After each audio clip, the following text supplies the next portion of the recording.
신구약 전체에 계시된 주 예수 그리스도에 관한 진리. 오늘 우리 사도행전 이제 네 번째 시간입니다.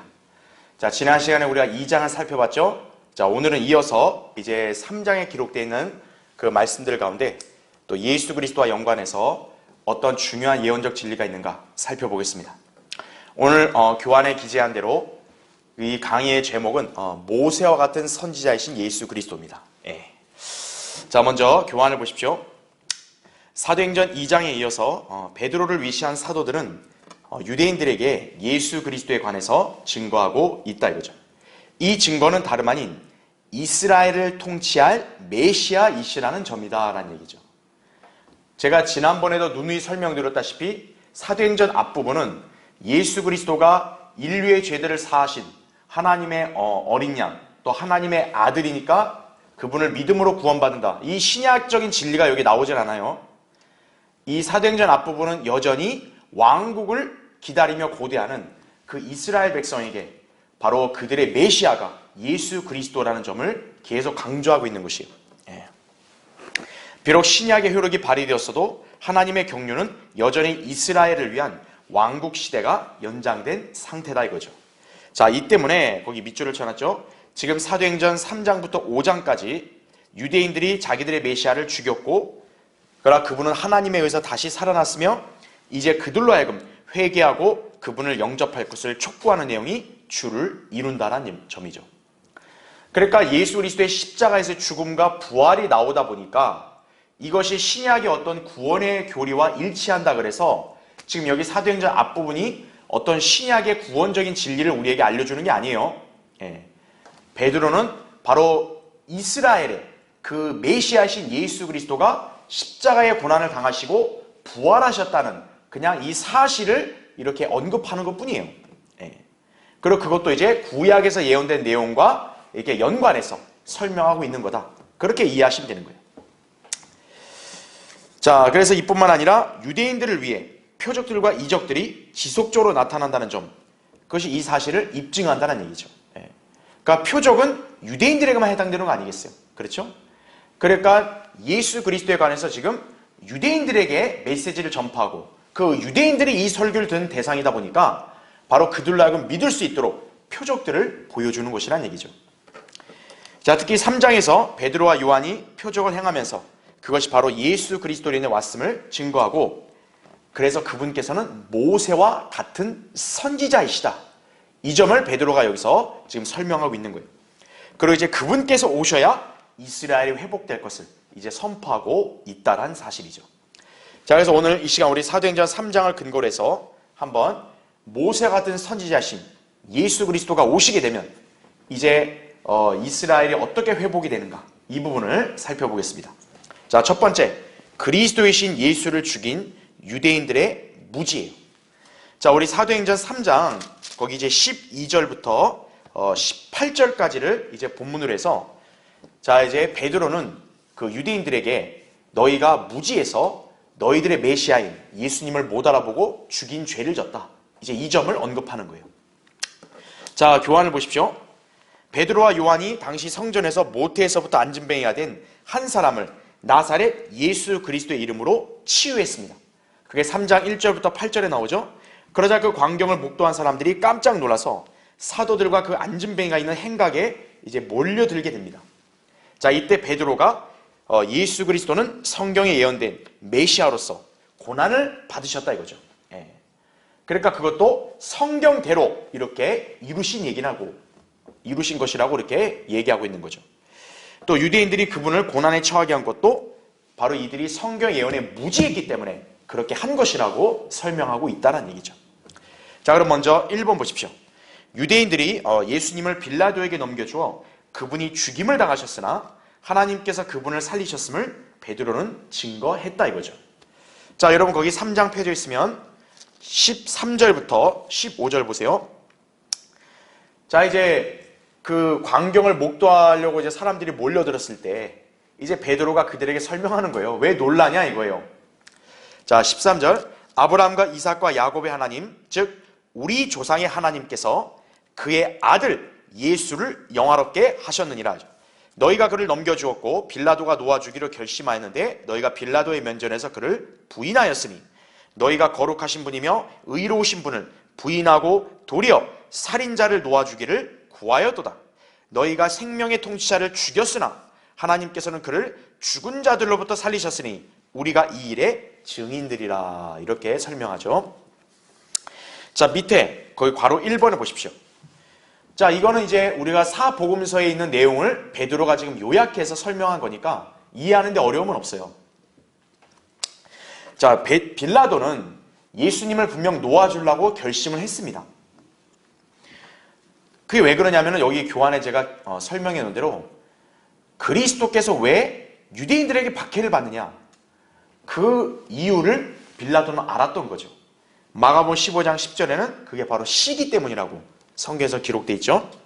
또 그리스도께서 무죄하심을 빌라도는 3번이나 선언을 했다 이거죠.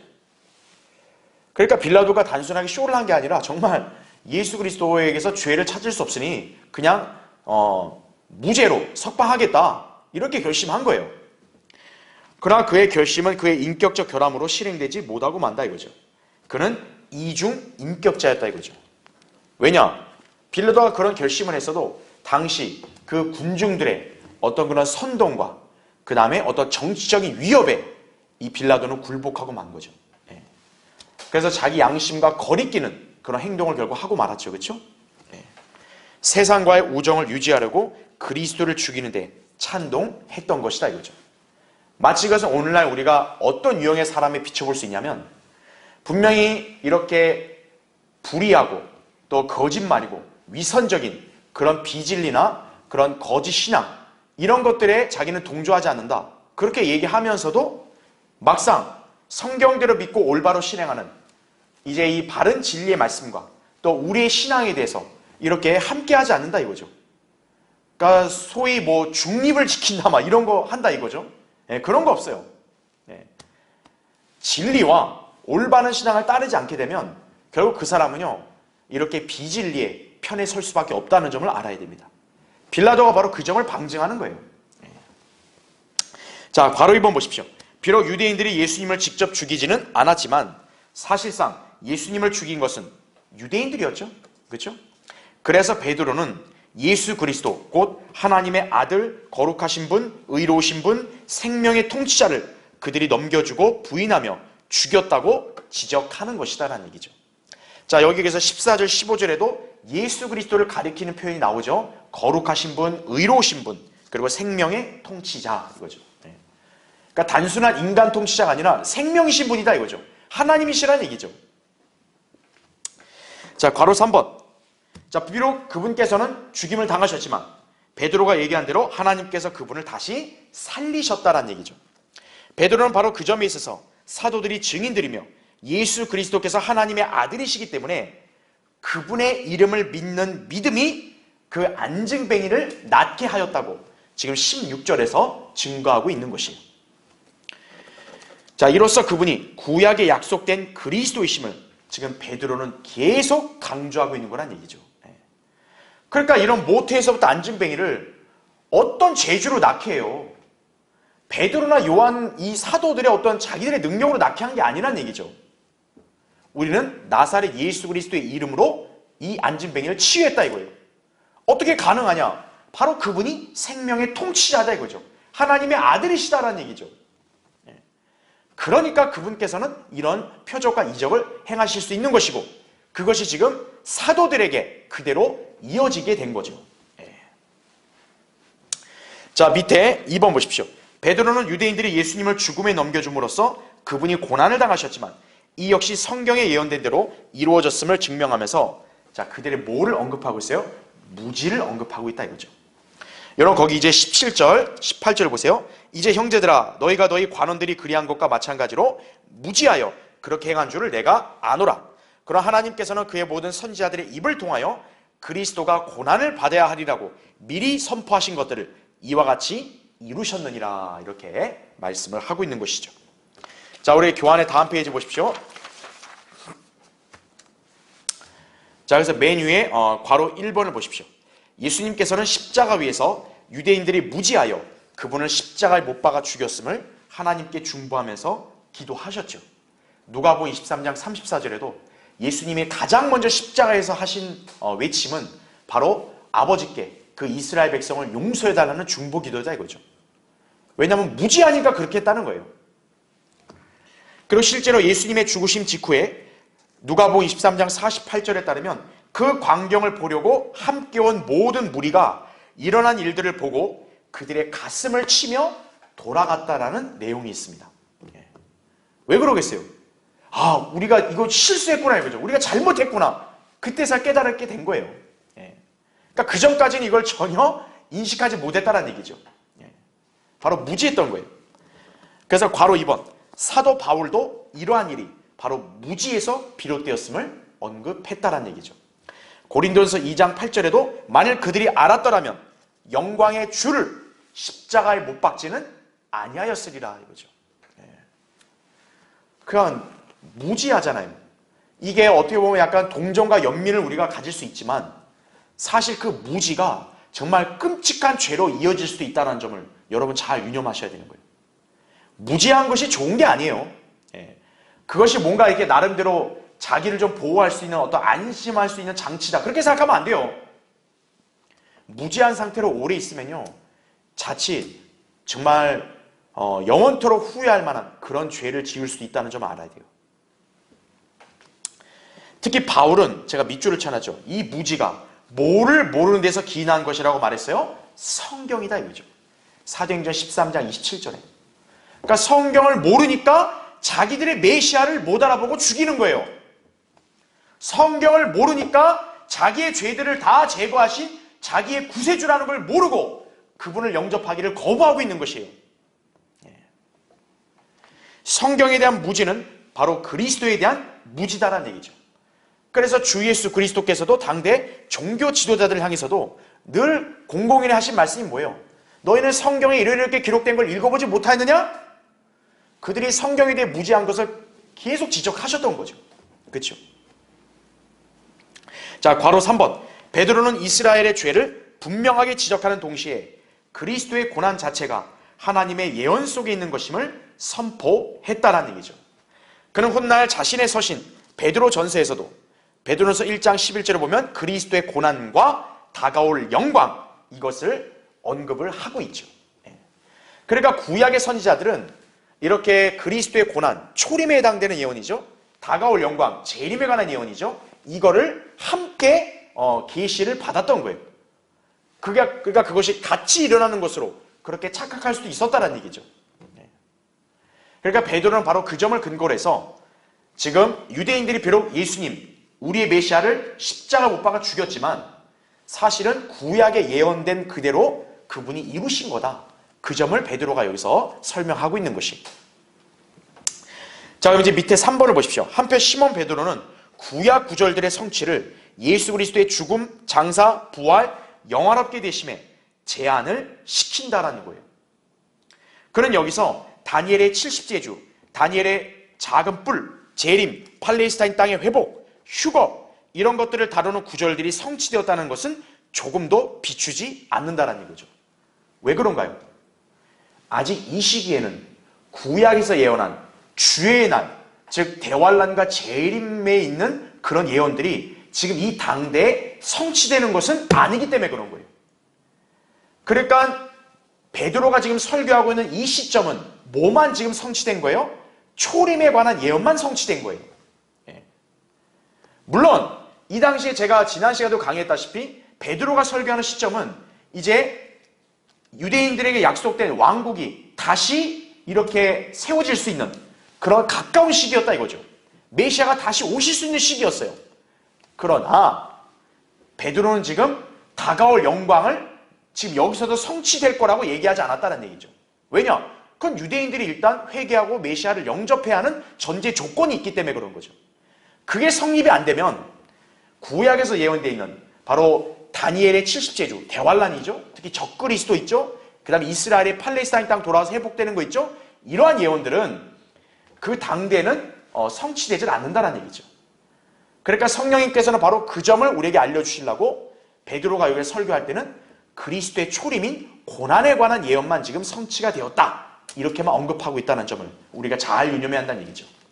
그러니까 시점은 주의 날에 대한 예언이 이루어질 수 있는 임박한 시점이지만 그것이 마치 지금 이 시대에 다 성취되어 가는 것은 아니다라는 얘기죠. 그러니까 다가올 영광에 대한 언급은 여기서 안 한 거예요, 베드로가. 그 점을 여러분이 잘 구분하시면 됩니다. 그래서 지금 베드로는 그리스도의 십자가의 고난과 그 다음에 부활, 승천까지만 얘기했죠. 이게 이제 어떻게 보면 그리스도의 고난에 관한 예언인데, 근데 이제 베드로는 이제 어떻게 설명하느냐, 바로 뒤이어서 이제 19절부터 26절까지는 이제는 다가올 영광, 재림이잖아요. 바로 그 재림에 관한 예언을 여기서 이제 언급하고 있다는 얘기죠. 그것을 어느 때라고 얘기하냐, 만물이 회복되는 때, 또 새롭게 되는 때, 이렇게 언급하고 있다는 얘기죠. 그러면서 제가 아까 언급한 대로 다만 베드로가 조건을 달죠. 너희가 회개하고 돌이켜야만 된다는 얘기죠. 그 점을 여러분이 잘 이렇게 유념하시면 됩니다. 자, 이제 교환의 두 번째 보십시오. 모세와 같은 선지자이신 예수 그리스도께서 다시 오신다라는 얘기죠. 자, 3장 거기 19절 한번 보세요. 그러므로 너희는 회개하고 돌이키라 이거죠. 그러니까 이 전제 조건이 성립이 안 되면 구약 선지자들이 예언했던 그리스도의 초림은 성취가 됐어도 재림에 관한 예언은 성취될 수 없다는 얘기죠. 이 당대 시점이 그렇다는 얘기예요. 계속 보세요. 너희는 회개하고 돌이키라. 그러면, 그러잖아요. 나오잖아요. 그러면 주의 임재하심으로부터 새롭게 되는 때가 올 때 너희 죄들이 지워지리라. 이렇게 나오죠. 바로 여기 나온 표현, 새롭게 되는 때 이스라엘의 죄들이 지워지는 것, 재림에 해당되는 예언이다. 그렇게 여러분 이해하시면 돼요. 자, 그래서 우리 교환해 보시면, 그래서 지금 베드로는 이어서 예수 그리스도가 다시 오시면 이스라엘 죄들이 지워지고 그들이 회심함으로써 마침내 회복될 것을 선포하고 있다는 사실이죠. 그러면 만물이 회복이 될 것이다 이거죠. 그리고 아브라함의 언약이 문자적으로 성취가 될 것이다라는 점을 지금 베드로는 설교하고 있는 것이에요.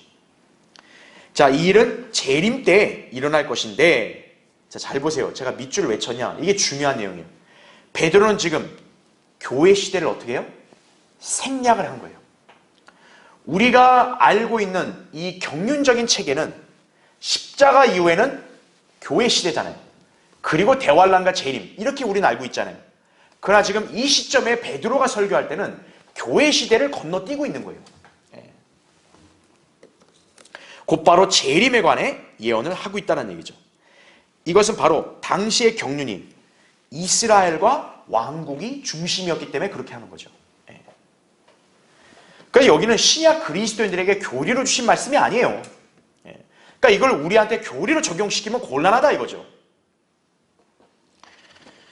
그래서 베드로는 그들에게 회개하고 돌이키라고 촉구하는 것이다 이거죠. 회개하고 돌이키면, 자, 우리가 지금 이렇게 기다리고 있는 바로 재림에 관한 예언이 이 당시에도 성취될 수가 있었다는 사실이죠. 바로 베드로는 그 점을 그 유대인들에게 강조하고 있는 거란 얘기죠. 자, 그 밑에 1번을 보십시오. 주의 임재하심으로부터 새롭게 되는 때가 올 때 너희 죄들이 지워지리라 이렇게 나오죠. 자, 여기 보세요. 여기서 너희는 분명 이스라엘이란 말이에요. 베드로의 설교를 듣는 청중은 이스라엘이에요. 이스라엘이란 민족의 죄들이 지워지는 게 언제냐? 주의 임재하심이라고 나오죠. 다시 말하면 이스라엘의 죄는요, 그냥 그들이 잘못했습니다 막 눈물 짜고 막 이렇게 애통해하고 뭐 이렇게 부르짖고 회개한다 해서 그냥 죄가 지워지는 게 아니에요. 여기 나온 대로 예수 그리스도께서 다시 오시는 것, 주의 임재하심이죠. 그게 있어야만 이스라엘 민족의 죄가 사해진다는 얘기예요. 자, 밑에 괄호 1번 보십시오.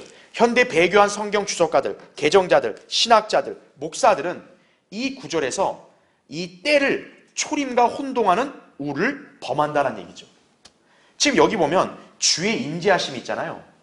제가 아까도 여러분이 언급했다시피 이 사도행전 3장은 신약교회 교리가 아닌데 오늘날 이 진리의 무지한 교회들은 이거를 이 시대의 그리스도인에게 적용시키는 거예요. 그럼 여기 주의 임재하심을 이들은 어떻게 해석할 수밖에 없는 거예요? 영적으로 해석할 수밖에 없는 거예요. 주님이 회개하는 죄인의 다 영에 임재하신다. 이런 식으로 해석한다는 얘기죠. 네. 그리고 또 이거를 베드로가 설교하고 있는 그 시대 초림에다가 갖다 붙이고 있는 거예요. 근데 그렇게 하면 어떻게 되겠어요? 이 성경의 앞뒤가 안 맞아 버린 거예요. 자, 왜 그러냐면 계속 보세요. 초림 때나 지금 베드로 설교를 들었던 유대인 청중들 상당수는요, 회개하고 구원받은 사람들이 많이 있어요. 우리가 사도행전 2장 지난 시간 강의할 때 제가 간단하게만 여러 번 언급했지만 베드로 설교를 듣고 3,000명이 회심을 했습니다. 얼마나 많은 숫자예요. 그렇죠? 그리고 그 이후에도 베드로나 사도들의 어떤 설교를 듣고 믿는 사람들이 있어요. 사도행전 21장 20절에 따르면 바울도 유대인들의 상당수가 믿었다라고 그렇게 언급을 하고 있어요. 근데 중요한 거는 이 당시에 이 사람들이 그걸 믿었다 해서 그 이스라엘 민족의 죄가 사해졌나요? 그런 일은 안 일어났죠. 그렇죠? 그러니까 이거는 베드로가 설교하고는 이 당대에 성취된 게 아니라는 사실이에요. 자, 여기서 지워지는 것. 죄인들 개개인의 죄가 아닙니다. 너희 어떠한 복수의 집단을 가리키잖아요. 바로 이스라엘 민족이란 얘기죠. 이사야 44장 21절 22절에 따르면 특정 민족의 죄가 사해지는 걸 말하고 있는 거예요. 어떤 개개인이 아니에요. 이거는. 그렇죠? 자, 괄호 1번 보십시오. 따라서 본문은 예수 그리스도의 초림을 말하는 구절이 아니라 재림을 말하는 구절이다 이거죠. 베드로가 한 말은 예레미야 50장 20절에도 비슷한 그런 내용이 나오고요. 이사야 44장 22절, 아모스 9장 14, 15절에 바로 그 내용과 같이 연계가 돼요. 그리스도께서 돌아오실 때 재림을 가리킨다는 얘기죠. 왜냐하면 이때 이미 예수님은 승천하셨잖아요. 하늘로 올라가셨단 말이에요. 이렇게 먼저 초림 내려오셨고 하늘로 올라가셨잖아요. 다시 내려오셔야만 이제 이 이스라엘 민족 전체 죄가 제거된다는 얘기죠. 자, 이 점에 관해 증명하는 구절들은 구약의 여러 구절들이 있는데 제가 교환해서는 대표적으로 두 구절만 제시했어요. 히브리서 8장 8절부터 10절, 로마서 11장 26절부터 27절. 자, 밑에 보세요. 우리 교환해 보면, 자, 히브리서 8장 8절부터 보면 이렇게 나와요. 그들에게서 허물을 발견하고 그가 말씀하시기를 보라, 그 날들이 오리라 이렇게 얘기하죠. 자, 그 날들이라 얘기하죠. 그 다음 잘 보세요. 주가 말하노라. 그 다음 페이지요. 내가 이스라엘 집과 유다 집과 더불어 새 언약을 맺으리라 이렇게 말하죠. 그날들 이후에 이거죠. 그러니까 여기 보면 이 새 언약이라는 것은 New Covenant, 이것은 오늘날 예수 그리스도의 피로 맺은 새 언약, 신약이 아니에요. 이건 이스라엘 집, 유다 집 딱 제한되어 있어요. 이 집단과 새 언약을 맺는다 이거죠. 그러면 보세요. 그날들 이후에 내가 이스라엘 집과 세울 언약이 이것이라. 주가 말하노라. 내가 내 율법들을 그들의 생각에 두고 그들의 마음에 그것들을 기록하리라. 나는 그들에게 하나님이 되고 그들은 내게 백성이 되리라 이거죠. 그리고 그들의 죄들과 불법들을 다시는 기억하지 않겠다 이렇게 언급하고 있어요. 예레미야 31장 31절 34절에도 동일한 내용이 나오죠. 그렇죠? 그 다음 밑에 보세요. 로마서 11장 26절 27절에 그리하여, 자, 이거는 신약 성경에 바울이 기록한 내용이에요. 온 이스라엘이 뭘 받아요? 구원을 받으리라 이거죠. 그러면 보세요. 기록된 바 구원자가 시온에서 와서 야곱에게서 경건치 아니한 것을 제거하리라. 이는 내가 그들의 죄들을 없앨 때, 여기 그들이 누구였어요? 온 이스라엘이죠. 그들의 죄들을 없앤다 이거죠. 이게 지금 베드로가 얘기한 너희 죄들이 지워지리라, 이거와 연결되는 내용이에요. 그럼 그게 언제요? 구원자가 시온에서 올 때죠. 이 구원자가 누구겠어요? 예수 그리스도라고요. 그들에 대한 나의 언약이 이것임이라 이렇게 기록되어 있죠. 바울은 이사야 59장 20절의 구절을 여기 로마서에서 인용해서 기록하고 있는 거예요. 바로 그게 뭐겠어요? 구약의 이 예언은 실제 그대로 이루어질 것이다. 그걸 바울이 로마서에다 다시 한번 강조하고 있는 거란 얘기죠. 그러니까 베드로 때는 이게 성취가 안 됐고 이제 우리가 앞으로 좀 기다리고 있는 바로 재림이죠. 그렇죠? 예. 우리가 이제 휴거되고 난 이후에 이 땅의 대환란 지나고 나서 있게 될 그 재림 때 바로 이 일이 이루어지게 될 것이다 이거죠. 자, 밑에 괄호 3번. 구약 어디에도 회개와 개심만으로 이스라엘의 죄들이 지워진다고 말하는 곳은 없어요. 예. 구약에도 나름대로 이스라엘이 회개한 경우 많아요. 그렇죠? 근데 그거 했다 해서 그 민족의 죄가 아예 없어진 건 아니에요. 하나님이 오래 참아주시고 이렇게 덮어주신 건 있지만, 그렇죠? 이스라엘의 죄들은, 자, 거기 밑줄 친 거 보면 새 언약이 효력을 발생할 때 바로 없어지게 될 것이다 이거죠. 아까 우리 히브리서 8장 10절에 본 대로, 그렇죠? 그런즉 이스라엘의 죄들이 지워지는 것은 예수 그리스도의 언제요? 재림 때다라는 얘기죠. 예. 초림 때는 그들의 죄가 지워지지 않았어요. 우리가 나중에도 보겠지만 사도행전 7장에서 이스라엘 민족은 스테판 설교도 아예 다 거부해버리잖아요. 그렇죠? 그러니까 그 당시에는 죄들이 지워지지 않은 거예요. 이거는 재림 때 있게 될 일이다 이거죠. 자, 그 다음에 2번을 보십시오. 자, 이거는 이제 우리가 20절부터 23절을 볼 텐데, 자, 20절에는 하나님께서 전에 너희에게 전파된 예수 그리스도를 보내시리라. 이제 베드로가 예수 그리스도를 언급하죠. 그런데 그 예수 그리스도를 누구와 연관을 짓고 있냐? 거기 22절, 23절 보세요. 모세도 실로 조상들에게 말하기를 주 너희 하나님께서 너희 형제 가운데서 나와 같은 한 선지자를 너희에게 일으키시리니 너희는 그가 너희에게 무엇을 말하든지 그에게서 모든 말을 들으라. 누구든지 그 선지자의 말을 듣지 않는 사람은 그 백성 가운데서 멸망되리라고 했느니라. 이렇게 기록하고 있죠. 자, 지금 베드로는 계속해서 나사렛 예수는 단순한 인간이 아니라 바로 하나님께서 우리에게 보내신 메시아다, 이거를 증거하는 사람 아니에요. 그런데 유대인들로 하여금 그분이 메시아라는 점을 뭐에 근거해서 지금 설명하고 있는 거예요? 모세가 예언한 나와 같은 선지자, 즉 모세와 같은 선지자가 예수 그리스도라고 지금 여기서 얘기하고 있는 거예요. 여러분, 모세가 이스라엘 백성에게 그 위상이 얼마나 대단해요. 그렇죠? 이스라엘 백성 전체를 어떻게 보면 구원한 지도자예요. 바로 그와 같은 선지자가 이제 앞으로 이스라엘 백성을 구원할 거란 얘기죠. 그게 누굽니까? 메시아죠. 그 메시아가 지금 베드로는 누구라고 얘기하고 있는 거예요? 예수 그리스도라고 얘기하고 있는 거란 얘기죠. 자, 그래서 밑에 괄호 1번 보십시오. 이 유명한 구절은 신명기 18장 15절부터 18절에서 발견된다 이거죠.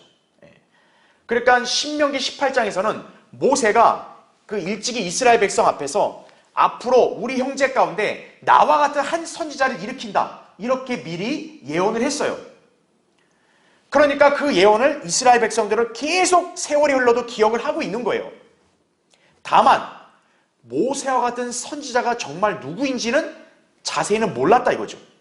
그런데 지금 여기 베드로는 바로 그 선지자가 예수 그리스도라는 바로 그 특정한 분임을 지금 여기서 알려주고 있는 거예요. 자, 요한복음 1장에도 보면은 24절부터 28절에 자, 요단강가에서 침례인 요한 있을 때 유대인들이 왔잖아요. 그래서 요한한테 묻잖아요. 네가 누구냐? 그리스도냐? 아니라. 그 다음에 나온 질문이 뭐예요? 너 엘리야냐? 아니라 그러죠. 그 다음에 나온 질문이 뭐예요? 그럼 너가 그 선지자냐? 이렇게 묻고 있죠. 선지자냐? 이거죠. 그게 바로 지금 모세가 언급했던 모세와 같은 선지자냐? 그렇게 묻고 있는 거죠. 그러니까 당시 유대인들은 메시아 또는 모세와 같은 선지자, 이분이 나타날 거다, 그렇게 고대는 하고 있었던 거예요. 단지 저기 교환에 제가 보면은 구약의 유대인들은 예레미야, 엘리야 둘 다 모세와 같은 선지자였음을 그렇게 그냥 인식하고만 있었다는 얘기죠. 그러니까 마태복음 16장에 보면 예수님이 제자들한테 야, 사람들이 나를 누구라고 말하든 그렇게 물어볼 때 그때 제자들이 당시 이스라엘의 대중들 사이에서 예수님을 요한이다, 엘리야다, 혹은 예레미야나 그 선지자라고 얘기합니다. 그렇게 예수님께 보고를 한 거예요.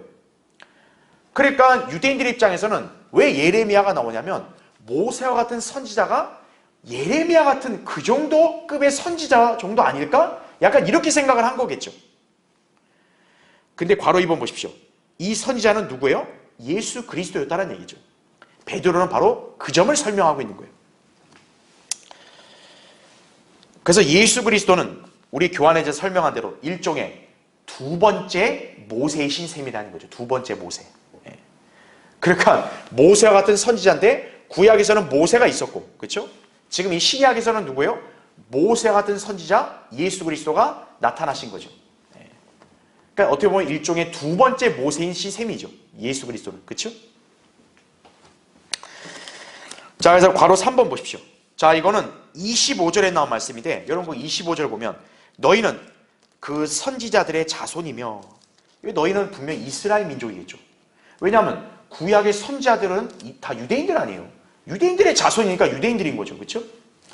또 하나님께서 우리 조상들과 세우신 언약의 자손이라 아브라함에게 말씀하시기를 내 씨 안에서 땅의 모든 족속이 복을 받으리라고 하셨느니라, 이렇게 말씀하고 있는 거죠. 자, 잘 보세요. 왜 베드로가 모세에 관한 그런 예언을 언급하면서 이 아브라함의 언약을 같이 언급하고 있을까요? 간단합니다. 지금 베드로가 설교하는 요지는 하나님께서 아브라함과 맺은 그 언약이 지금 우리 민족에게 온전히 성취되는 때가 언제라는 거예요? 모세와 같은 선지자가 다시 오실 때 그렇게 된다라고 지금 얘기하고 있는 거예요. 그래서 거기 제가 밑줄 친 거 보세요. 이것은 문자적인 예언이다라는 얘기죠. 오늘날 이 일반 대다수의 교회들은 아브라함과 맺은 언약을 대다수가 다 영적으로 해석해버립니다. 그렇죠? 근데 아브라함의 언약은 영적인 개념이 아니에요. 그건 문자적인 하나님의 약속이에요. 그래서 보세요. 모세와 같은 선지자께서 오시면 그분께서 아브라함의 언약을 문자적으로 이스라엘의 자손들에게 문자 그대로 성취하실 것이다라는 얘기죠. 사실 이 약속은 지금 이 시대도 유효해요. 이스라엘 민족을 이렇게 축복하면 복을 받는 거고 저주하면 저주받는 거, 지금 이 원칙은 그대로 유효합니다. 그러나 이것이 이 땅에 온전하게 구현이 되는 때는 언제겠어요? 예수 그리스도의 재림 때란 얘기죠. 바로 그 예수 그리스도가 모세와 같은 선지자란 얘기죠. 이제 그분이 오시게 되면 하나님께서 아브라함에게 약속하신 이 예언은 이제 온전하게 다 이루어지게 되는 거다. 바로 그거를 베드로가 여기서 강조하고 있는 거예요. 자, 그럼 밑에 3번을 보십시오. 자, 24절의 말씀인데 뿐만 아니라 사무엘로부터 그 뒤를 이어 말한 모든 선지자들도, 그러니까 여기는 다 구약의 선지서들을 기록한 어떤 선지자들 다 포함되겠죠. 그렇죠? 자, 한결같이 거기 잘 표시해 주세요. 이 날들을 미리 말하였느니라. 여기 이 날들이 뭘까요? 우리 교환을 보면 이 구절은 사도행전 2장 17절에 뭐와 정확하게 일치한다고요? 마지막 날들. 제가 지난주 강의할 때 베드로가 요엘의 예언을 인용했잖아요. 그렇죠? 요엘의 예언이 뭐예요? 마지막 날들에 이제 하나님께서 그분의 영을 모든 육체에 부어준다. 이거 아니겠어요? 그 마지막 날들, 바로 주의 날과 연관되어 있다고 그랬죠. 여기서는 베드로가 이 날들 이렇게 표현하고 있는 거예요. 자, 그럼 왜 재림에 관한 예언들이 베드로는 지금 여기서도 그렇게 다시 한번 언급하고 있냐? 마태복음 1장부터 해서 사도행전 7장 사이에는 예수 그리스도의 재림에 관해 기록된 모든 것이 성취될 만반의 준비가 되어 있었기 때문에 그런 거예요. 이거는 제가 사도행전 처음 강의할 때도 여러분에게 다 설명드린 거예요. 즉 사도행전 앞부분까지는 여전히 뭡니까? 하나님께서 일단 1차적으로 유대인들에게 약속하신 그 왕국을 가져오실 수 있는 그런 상황이었다는 얘기죠. 근데 왕국이 바로 수립되는 게 아니라 그 전에 뭐가 있어야 되냐? 바로 이스라엘이 고난을 통과해야 돼요. 그게 대환란인 거죠. 그래서 구약의 예언에는 주의 날과 연관해서 이스라엘 백성이 징계를 받고 심판을 받는 그 대환란에 관한 예언들이 나오고 그 다음에 재림에 관한 예언이 나오는 거죠.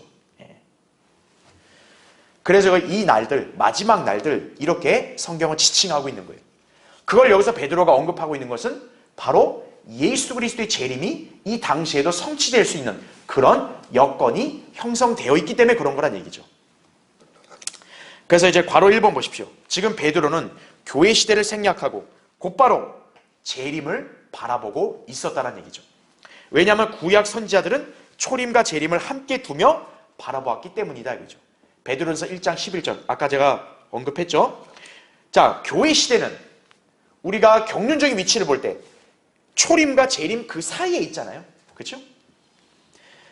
그런데 하나님의 경륜상 지금 이 당시에는 교회에 관한 계시는 여전히 감추어져 있죠.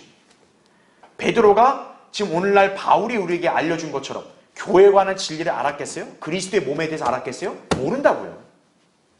여전히 그들에게는 가려져 있는 거예요. 그들의 눈은 구약의 선지자들과 별반 다르지 않아요. 초림과 재림을 같이 보고 있는 거란 얘기죠. 주님은 여전히 이스라엘을 위한 왕국의 경륜을 연장해서 운영하고 계신 것이다 이거죠. 그럼 이제 괄호 2번. 자, 그래서 우리가 이 점을 어떻게 우리가 알 수 있냐면, 자, 예수님께서 누가복음 4장 18절에 보면 나사렛 회당에서 이사야 선지자의 예언을 읽으시죠. 이사야 61장 1절과 2절을 읽을 때, 자, 2절, 이 한 구절에 콤마를 기준으로 초림과 재림이 같이 언급됩니다. 예수님은 그때 딱 앞에만 읽고 덮으셨죠. 왜냐하면 예수님은 성경을 나누셨기 때문에. 그런데 중요한 거는 초림과 재림에 관한 내용이 한 구절에 함께 나오고 있는 거예요. 그게 하나님께서 구약 선지자들에게 계시해 주신 방법이라는 얘기죠. 지금 여기도 바로 구약 선지자들의 관점에 따라 초림과 재림이 동시에 이 당대의 예언이 모두 성취될 수 있는 상황이었다는 얘기죠. 초림과 재림 사이에 교회 시대를 지금 두고 있잖아요. 자, 그렇게 본다면 마지막 날들은 연속적인 상황에서 당대에 성취될 수 있었던 것이다 이거죠. 말하자면 맨 밑에 제가 밑줄을 쳐놨죠. 마지막 날들. 자, 히브리서 1장 2절에 보면 그의 마지막 날들에 그의 아들을 통하여 계시되었다 이렇게 얘기해요. 자, 교회 시대의 경륜이 그 다음 페이지요. 시작되기 전에도 일어날 수가 있었던 것이라는 사실이죠. 자, 그럼 이제 괄호 3번 보십시오. 그러다 보니 지금 베드로가 이 날들이라고 말했을 때 그런 예수 그리스도의 재림에 선행되는 날들에 대해 이야기하고 있는 것이다 이거죠. 이 때문에 그가 말하는 이 날들과 마지막 날들은 예수 그리스도의 재림에 앞선 날들이며 곧 뭐라고요? 대환란이다라는 얘기죠. 지금 우리의 관점으로 본다면 대환란은 우리가 휴거된 이후에 일어나는 게 맞아요. 그렇죠? 그러나 이 당시에는 베드로는 달랐다는 얘기죠. 베드로 때는 아직 교회 시대의 경륜이 본격적으로 펼쳐진 것이 아니기 때문에 그래서 이때는 어떤 거예요? 베드로가 서 있는 그 위치에서는 마지막 날들이 교회 시대를 생략하고 바로 이렇게 앞당겨서 성취가 될 수 있었다는 사실이죠. 그래서 이 날들이 지나고 나야 어떤 거예요? 마침내 이스라엘의 죄들이 지워지는 새롭게 되는 때가 도래하게 되는 거란 얘기죠. 아까 우리 19절 처음 읽을 때 새롭게 되는 때 이거죠. 그러니까 이 날들 마지막 날들이 지나야 새롭게 되는 때가 오게 되는 거예요. 자, 괄호 4번. 결국 베드로는 모세와 같은 선지자이신 예수 그리스도께서 나타나시기 직전 마지막 날들에 관한 예언을 언급하고 있으며 이제 예수 그리스도께서 재림하시면 아브라함과 모세와 다윗에게 하신 언약들과 예언들을 이스라엘에게 이루실 것이고 비로소 약속된 물리적 왕국이 세워지게 될 것이라는 사실이죠. 그래서 예레미야 23장 5절에도 다윗의 의로운 가지라고 얘기하잖아요. 메시아를. 그렇죠? 그분이 이제 의와 공의로 통치하신다 이거죠. 그럼 이스라엘은 안전하게 거한다. 바로 그게 뭐냐면 영적인 개념이 아니죠. 이제 메시아가 다시 오시면 이제 하나님께서 이스라엘을 회복시켜서 이제 그들을 통치하시는 왕국을 이제 마침내 수립하시는 거죠. 스가랴 14장 9절에는 이제 주께서는 온 땅을 치리할 왕이 되신다. 그렇게 또 언급을 하고 있는 것이고요. 이사야 35장, 또 34장 6절, 미카 4장 3절. 제가 예전 구약 예언 강의할 때 다 설명드린 거예요. 그렇죠? 자, 넘어가겠습니다. 자, 밑에 괄호 5번. 그러나 자, 제가 밑줄을 쳐놨죠. 이 당대의 마지막 날들이 다가올 수 있었는데 자, 유대인들의 민족적인 거부가 결국 있게 되죠. 그로 인해 마지막 날들은 교회 시대 2000년 동안 연기되었던 것이다 이거죠. 자, 이로 인해 대환란과 재림은 교회 시대가 끝난 이후에 나타나게 될 것이며 성령께서는 이 사실을 계시해 주시고자 계시록 1장부터 3장까지는 교회 시대를 다루고 4장부터 19장까지 대환란을 그리고 19장부터 22장까지 재림과 천년왕국 그리고 영원 세계를 계시해 주신 것이다. 그렇게 여러분이 이해하시면 되겠습니다. 자, 잠깐 여기 한번 정리해 볼게요. 자, 이제 여기 보시면요. 자, 제가 지난번에도 도표를 한번 설명드렸다시피 이제 구약에서 이어서 십자가 사건이 있고 그 다음에 예수님이 승천하신 다음에 베드로가 지금 초반부에서 이제 설교를 하고 있는 거죠. 사도행전 초반부에서. 자, 지금 베드로가 서 있는 이 위치를 볼 때 이 교회 시대는 제가 괄호를 쳐놨죠. 왜냐? 이게 지금 감춰져 있는 거예요. 왜냐하면 여전히 하나님께서는 왕국 백성인 이스라엘을 다루시는 경륜을 여전히 펼치고 계시기 때문에 그런 거죠. 그러니까 베드로의 설교는 이 교회 시대를 지금 생략을 하고 있는 거예요. 자, 제가 아까 설명드렸다시피 이 구약의 선지자들, 이 선지자들의 이 시선에서는 이게 마치 뭐와 똑같냐면 일종의 산봉우리와 똑같은 거예요. 클라렌스 라킨 형제는 예언의 산봉우리라는 그런 그림을 그려서 당시 선지자들이 예언을 어떻게 계시를 받았는지를 설명했어요. 여기 보면은 교회 시대가 이 두 개 봉우리 사이에 갇혀 있죠. 골짜기 형태로. 그러니까 이 선지자들의 시선에서는 이게 안 보인단 말이에요. 그렇죠? 그리고 오히려 초림과 재림에 관한 게 어떤 거예요? 겹쳐 보이겠죠. 예. 자, 어쨌든 베드로도 지금 어디에 누구랑 관점을 같이 하는 거예요? 이 선지자들과 관점을 같이 하고 있는 거예요. 그래서 지금 교회 시대를 생략을 하고 대환란부터 재림에 관한 이 예언을 같이 언급하고 있다는 얘기죠. 초림을 먼저 언급하고, 그렇죠? 메시아가 고난을 받는다 이거죠. 성경에 그리스도의 고난이라 있다 이거죠.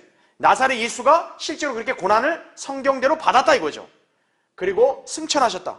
그런 다음에 뭐예요? 바로 대환란과 재림에 관한 얘기를 하죠. 특히 이 재림을 뭐라고 합니까? 새롭게 되는 때.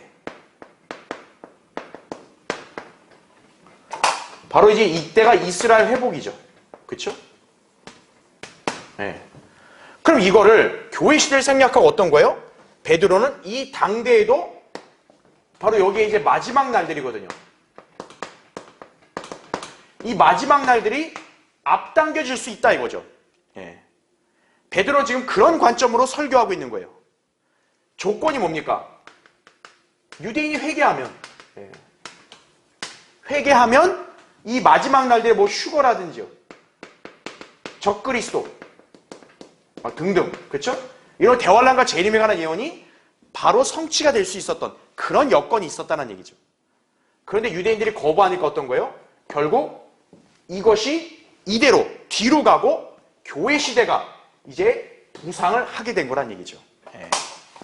그러니까 베드로가 설교할 때는 이게 선지자들처럼 여전히 생략이 된 채 바로 이걸 얘기하고 있는 거란 얘기죠. 그래서 히브리서 1장 2절에는 아들을 통하여 마지막 날들에 계시하셨다 이런 말이 나와요. 그래서 여러분이 마지막 날들이 어느 위치에 갈 수 있냐면 두 가지예요. 자, 바로 이때도 마지막 날들.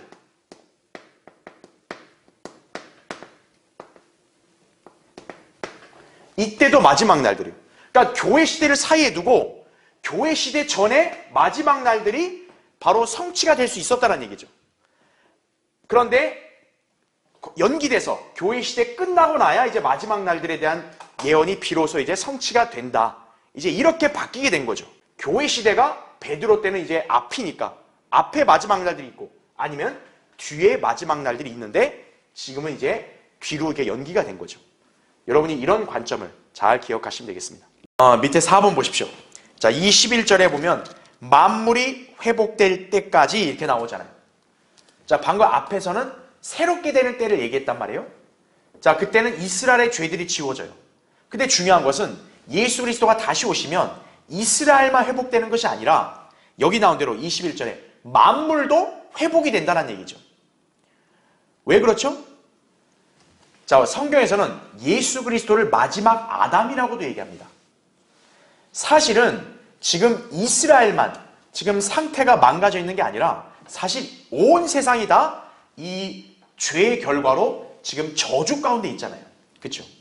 왜냐하면 첫사람 아담이 불순종함으로 인해서 결국 땅도 저주를 받고, 그렇죠? 인류도 죄가 들어오게 됨으로써 타락하게 된 거 아니겠어요?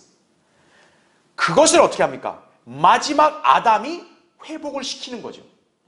그래서 그 마지막 아담이 누구예요? 예수 그리스도라는 얘기죠. 그래서 첫사람 아담이 망가뜨려 놓은 것을 마지막 아담이 이제 회복시키러 다시 오신다는 얘기죠. 그게 예수 그리스도의 재림이고 그때가 이스라엘에게는 또 새롭게 되는 때고 동시에 이 온 만물도 이제 회복이 되는 거란 얘기죠. 예.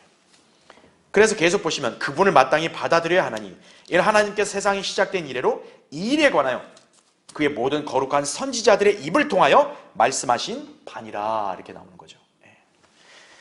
자, 그러면 이제 구약 예언들의 가장 큰 주제 재림에 관해서 지금 21절은 언급하고 있는 것인데, 자, 만물도 그리스도의 재림으로 인해서 어떻게 새롭게 변화되는지, 자, 제가 교환에다가 이렇게 정리해 놨습니다. 자, 우리는 이 구절들을 일일이 찾지는 않을 거예요. 여러분이 개별적으로 우리 교환을 보시면서 공부하시면 돼요. 예. 그리고 물론 저는 이걸 구약의 선지서 강의할 때 다 이렇게 언급한 적이 있습니다. 그래서 저는 여기 정리된 것만 읽고 넘어갈게요. 괄호 1번. 주 예수 그리스도께서 영화롭게 되실 것이다 이거죠. 이사야 2장 11절, 스가랴 14장 9절, 20절, 21절을 참조하시면 되겠죠. 예. 당연하죠. 이제 천년왕국 때는 예수 그리스도만이 가장 영광을 받으시는 거죠. 괄호 2번. 왕국 통치가 의와 공의 가운데 서게 될 것이란 얘기죠. 예레미야 13장 5절, 이사야 11장 2절, 5절이죠. 예. 지금 세상 정치는 엉망이지만 이제 진정한 왕이신 예수 그리스도가 오시면 온 땅은 완벽한 의와 공의로 이제 통치를 받게 되는 거죠. 괄호 3번. 전쟁과 분쟁이 종식될 것이다 이거죠. 미카 4장 3절을 여러분 참조하시면 되고요. 괄호 4번. 자, 이것도 중요하죠. 자연세계와 땅의 물리적인 변화가 있게 될 것이다 이거죠. 이사야 30장 26절, 60장 19, 20절, 40장 4절, 에스겔 36장, 아모스 9장 13절 여러분 참조하시면 되고요. 괄호 5번. 동식물 세계가 새로워지게 될 것이다 이거죠. 예. 그러니까 어린이가 독사에 손을 넣어도 물리지가 않고 또 야생동물의 어떤 그런 야성이 사라지게 되죠. 그래서 이제 육식과 초식 동물이 서로 어우러져 노는 그런 세계가 오게 된다는 얘기죠. 그 다음에 괄호 6번. 몸의 장애들이 치유될 것이다 이거죠. 이사야 35장 5절 6절에 나온다는 얘기죠. 그러니까 이제 천년왕국 때는 사막도 없다 그랬죠. 예. 땅이 이제 비옥하게 되고 그리고 이제 인간은 장애가 없게 된다는 얘기죠. 괄호 7번. 문제와 가난이 사라지게 될 것이다. 괄호 8번. 자, 이게 중요하죠. 사람들이 주의 지식을 찾고 흡수하게 될 것이라는 얘기죠. 이사야 2장 3절, 11장 9절에 바로 주로 아는 지식으로 온 땅이 가득 채워지게 된다고 예언하고 있는 거죠. 예.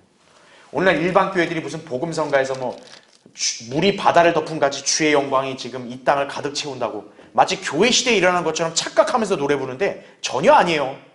그건 천년왕국 때 있을 일이란 얘기죠. 그 다음 괄호 9번. 하나님의 백성의 기도들이 지체 없이 응답될 것이다. 괄호 10번. 슬픔과 탄식이 사라지게 될 것이다. 괄호 11번. 이방인들이 이스라엘 민족과 그 왕을 섬기게 될 것이라는 사실이죠. 자, 마지막 5번 보세요. 자, 이제 26절을 보면 하나님께서 그의 아들 예수를 일으키사 너희를 복주시려고 먼저 너희에게 보내어 이렇게 나오죠. 그러니까 예수는 단순한 나사렛 사람이 아니다 이거죠. 하나님의 아들이란 얘기죠. 먼저 너희한테 보냈다 이거죠. 너희 각자가 자기의 악한 행실로부터 돌아서게 하셨느니라 이렇게 얘기하고 있는 거죠. 그래서 베드로의 설교는 처음부터 끝까지 바로 이스라엘 민족을 대상으로 하고 있는 거예요. 베드로가 이제 그들에게는 회심이냐 거부냐 이제 선택이 있음을 언급하고 있는 거예요. 너네가 복 받으려면 회개하고 돌이키라 이거죠. 그리고 구약에서 예언되어 있던 그런 모든 복들 또 하나님이 우리에게 주신 약속들 다 성취될 거란 얘기죠. 근데 회개하지 않으면 어떤 거예요? 멸망한다는 얘기죠. 우린 이미 결과를 다 알죠. 이들은 회개하지 않음으로써 결국 2000년 가까이 이렇게 많은 고통 가운데 지금 있는 거죠. 자, 우리는 이 점을 잘 기억하시고요. 다음 시간에 또 이어서 보겠습니다.